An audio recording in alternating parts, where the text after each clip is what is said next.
মায়ানমারে ভূমিকম্পে ক্ষতিগ্রস্ত মানুষদের জন্য ত্রাণ সামগ্রী পাঠিয়েছে বাংলাদেশ। ৩০ মার্চ বাংলাদেশ বিমান বাহিনী ঘাঁটি কুর্মিটোলা থেকে বিমান বাহিনীর 01TC-130J বিমান এবং আর্মি এভিয়েশনের 01T ক্যাসা C295W বিমান জরুরি ত্রাণ সামগ্রী সহ মিয়ানমারের ইয়াঙ্গুনের উদ্দেশ্যে রওনা করেছে। এক সংবাদ বিজ্ঞপ্তিতে এই তথ্য নিশ্চিত করা হয়েছে।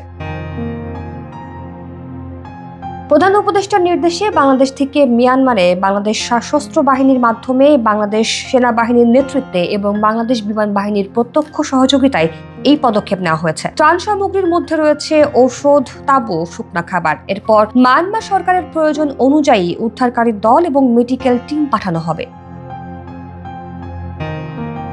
এর আগে গত 28 মার্চ স্থানীয় সময় 12টা 50 মায়ানমার ও থাইল্যান্ডে 7.7 মাত্রার ভয়াবহ এক ভূমিকম্প আঘাত হানে।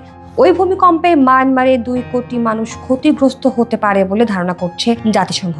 দেশটিতে নিহত সংখ্যা এখন পর্যন্ত 1600 ছাড়িয়েছে। এই সংখ্যা আরও বাড়ার আশঙ্কা রয়েছে।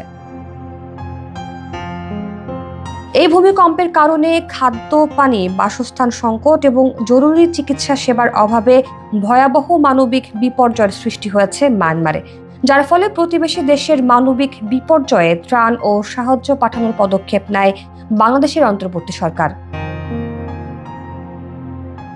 উদ্ধার কার্যক্রমের জন্য বাংলাদেশ সেনাবাহিনীর 20 সদস্যের বিশেষজ্ঞ অনুসন্ধান ও উদ্ধারকারী টিম এবং ফায়ার সার্ভিস ও সিভিল ডিফেন্স হতে 10 সদস্যের একটি উদ্ধারকারী টিম পাঠানো হবে। চিকিৎসা সেবা দেওয়ার জন্য বাংলাদেশ সেনাবাহিনী থেকে 10 সদস্যের একটি মেডিকেল টিম এবং বেসামরিক ডাক্তারদের সমন্বয়ে 10 সদস্যের একটি মেডিকেল টিম, সর্বমোট 2টি মেডিকেল টিম পাঠানো হবে। এছাড়া 3 জন মিডিয়া কর্মীও ওই টিমের সঙ্গে যাবে বলে জানা গেছে।